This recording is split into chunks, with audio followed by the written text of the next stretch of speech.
Hello, and how is everybody doing? How is everybody feeling? Hopefully, wonderful. It is currently raining outside on and off, and it is nice here in California. So, I was just telling a client how we just don't know how to act in the rain. We really don't. We don't know how to drive in the rain. We don't know how to dress in the rain. And as much as we enjoy it, we just don't know how to act in the rain. It's just so funny to me, but a interesting observation. Anyways, I wanted to come on here and talk about grieving breakups. And it's not just breakups with romantic relationships. This can be a breakup with a friend, it can be with a family member, it can be with anything that you probably had some type of expectation of this thing or person or situation being a part of your life, and then something happens and the situation itself becomes corrupt for whatever reason. And then we're kind of just confused, like, what the heck just happened? So let's dig into breakups when it comes to a romantic person.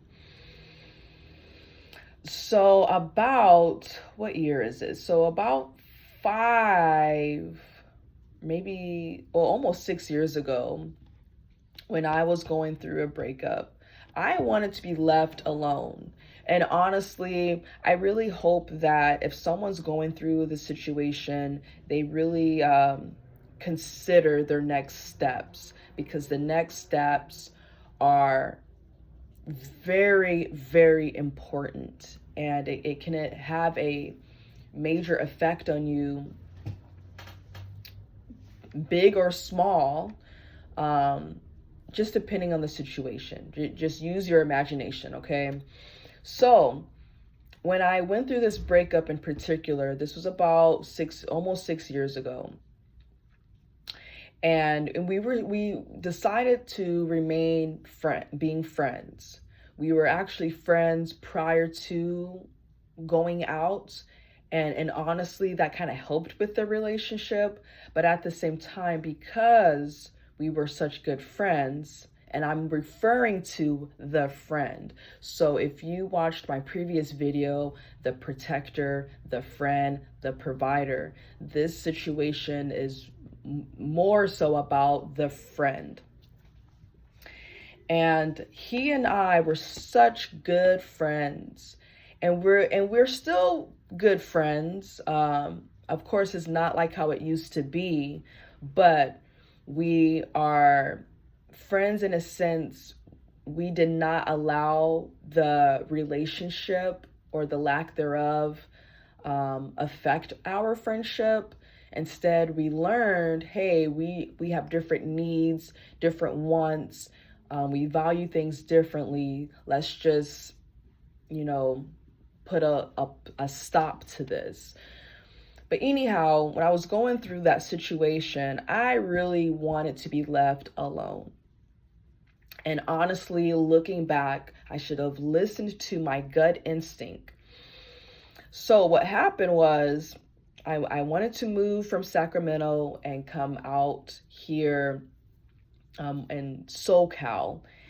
And I was asking family out here how much is a 1 bedroom in a complex they were in.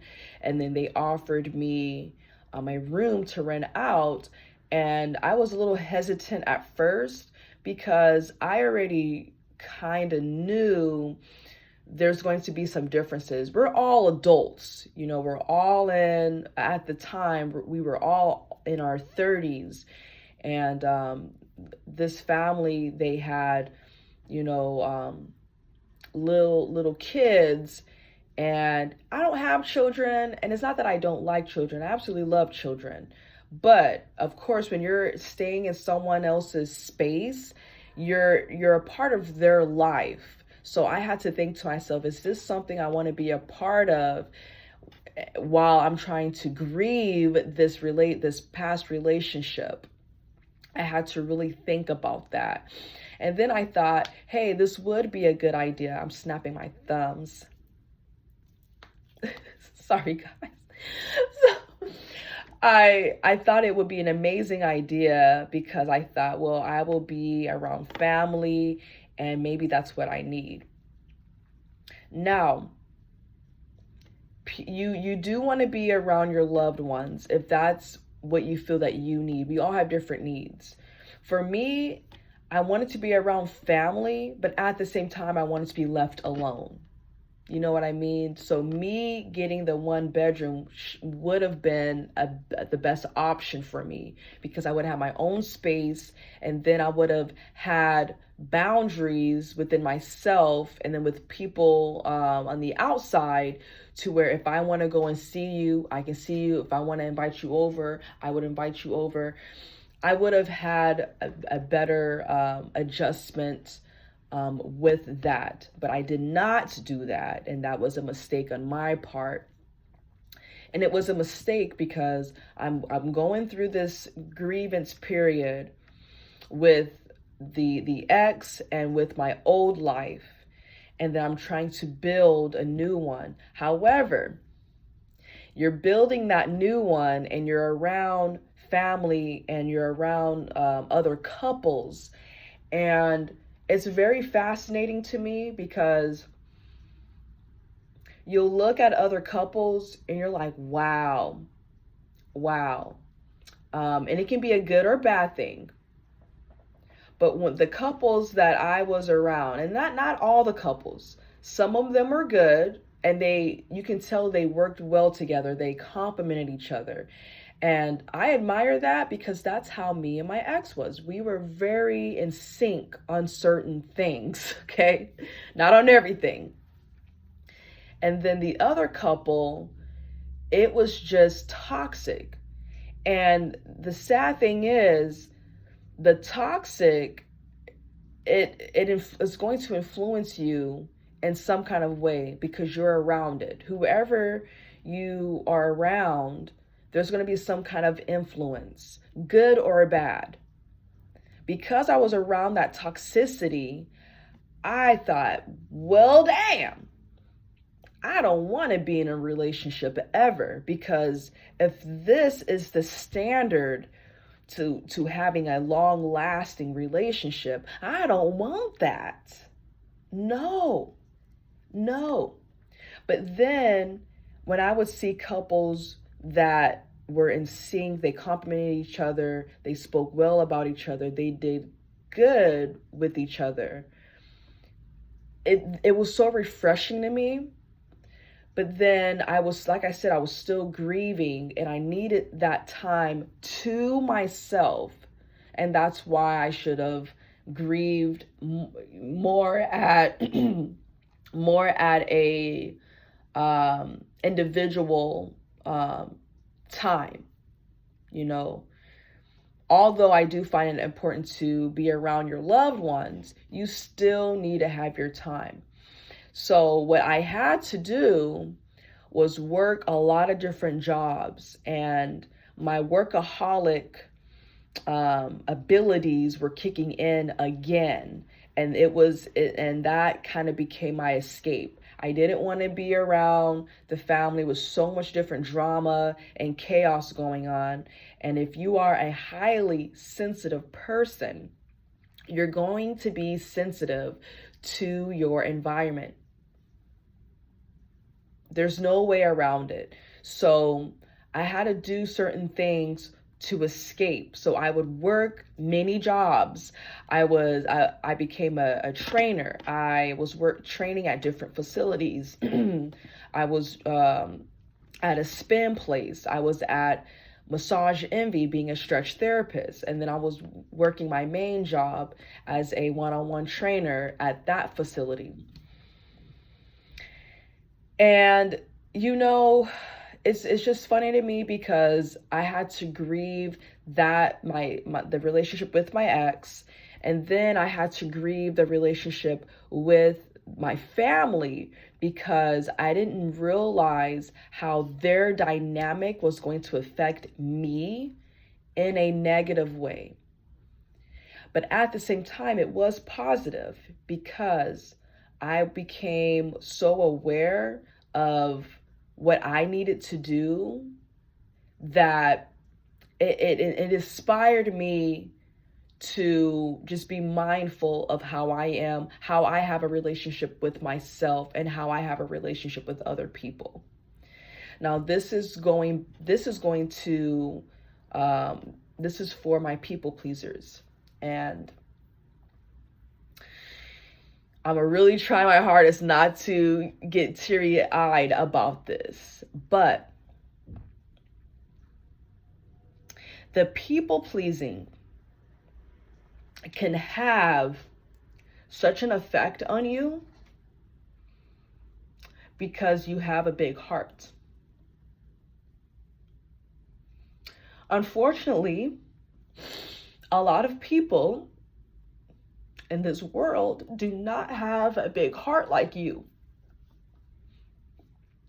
They can be selfish and only think about themselves and what you can do for them, not what they can do for you. If you are a people pleaser, I really hope that you find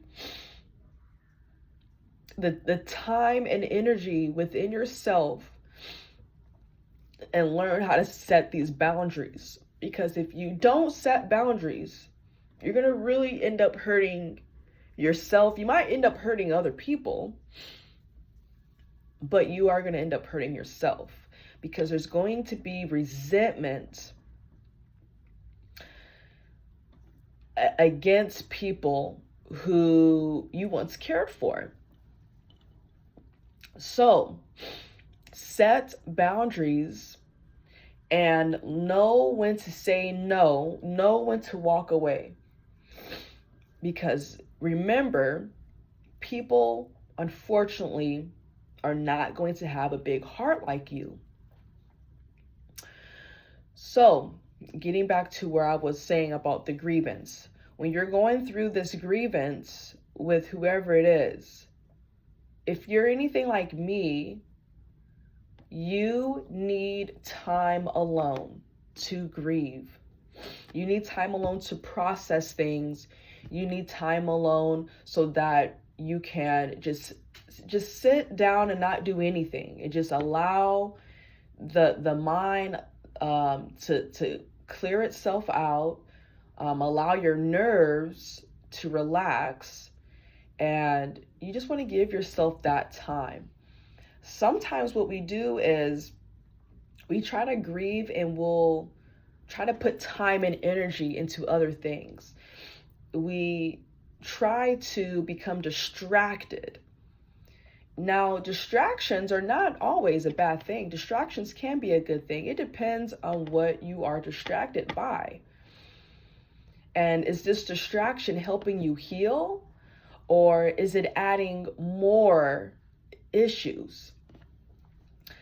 For me, I was trying to distract myself with family time, but it soon became unhealthy. It was triggering other things. It was making my anxiety just sky high because the family I was dealing with, they had their own personal issues.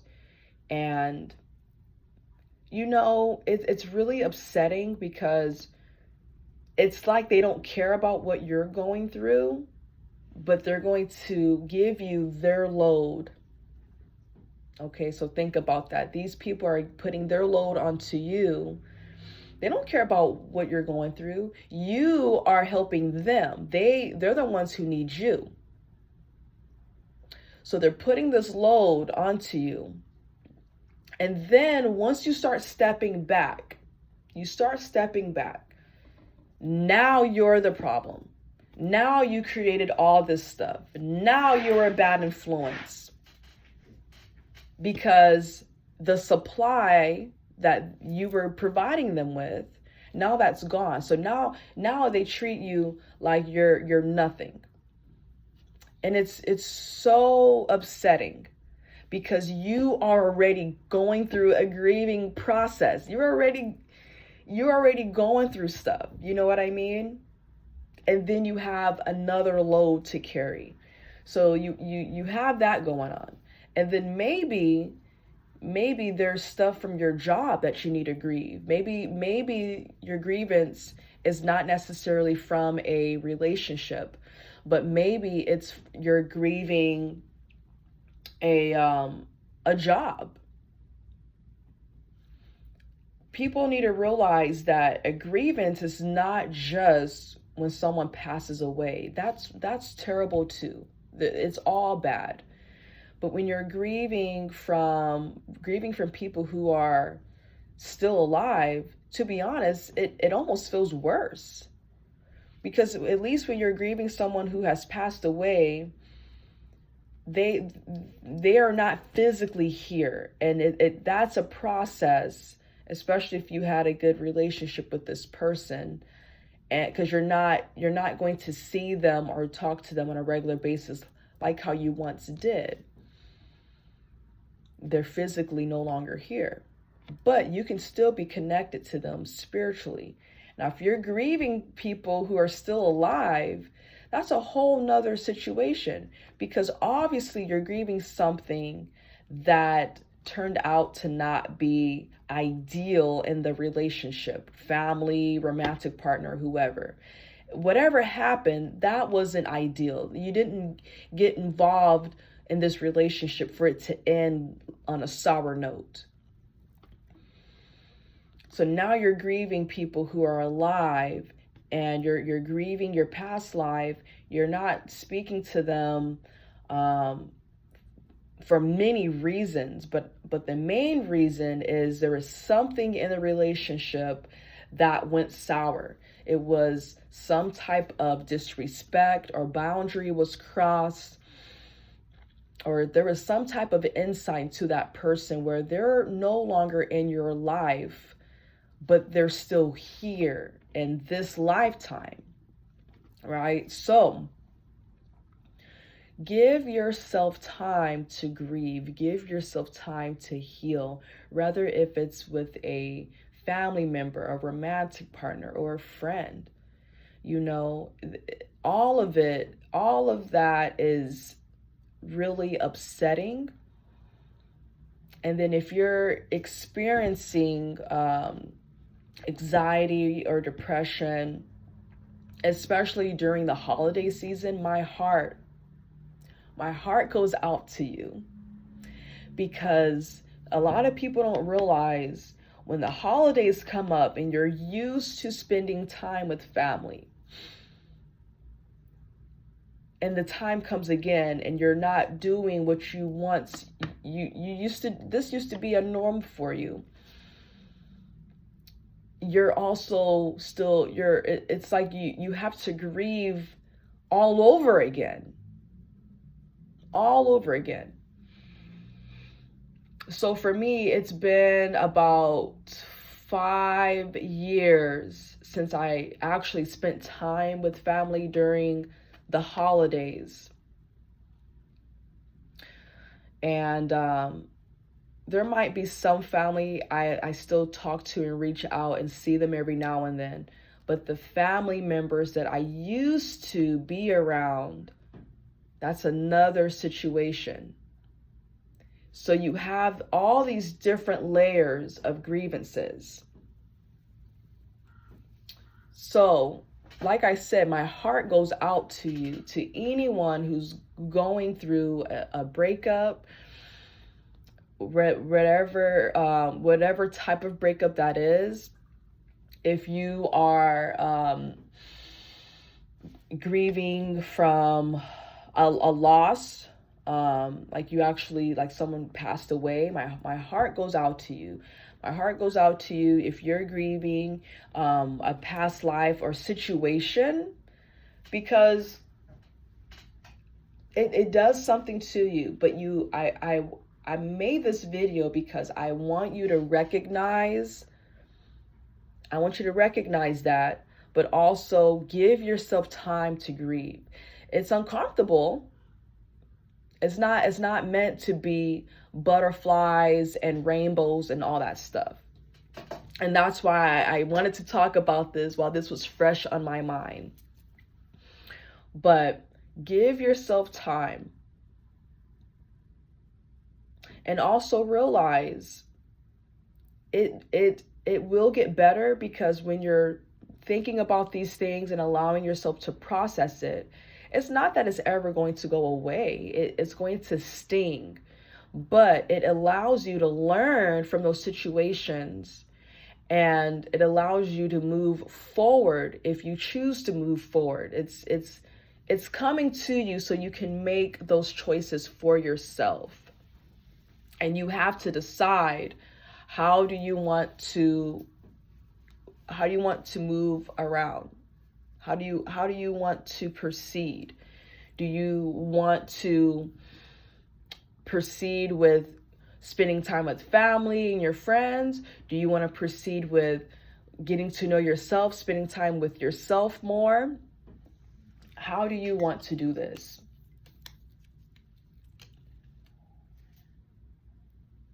Allow yourself to grieve. That's all I wanted to do, really, is to come out here, share my experience, let people know that it's all right to feel your feelings. It's all right to have a different sense of connection with yourself and others, but allow yourself, question yourself, question people's motives. And honestly, when you learn to trust yourself more and you spend that time with yourself, it's going to enhance even more skills that you probably didn't even realize you had. You know, like, for one, I didn't realize how much I've always known to be an empath. I've always known myself to be a nurturer. I didn't realize how deep it was until I started to spend more time with myself. And then when I started backing up, and then people reaching out more, friends, family, exes and whatnot, and you just learn more about yourself. But you have to give yourself time. You have to give yourself time and allow yourself to marinate. I know you guys hear that word sometimes on some of my videos. I love using that word. Allow yourself to marinate, just allow it. So yeah, I'm going to leave that here because this video is getting pretty long. But hopefully you took something from this video, and or a podcast. I don't know how you're listening to it, but hopefully you took something from this message. And I will see you on the next video or podcast. Enjoy your day, enjoy the holidays, enjoy yourself, and surround yourself with people who actually care about you. Bye.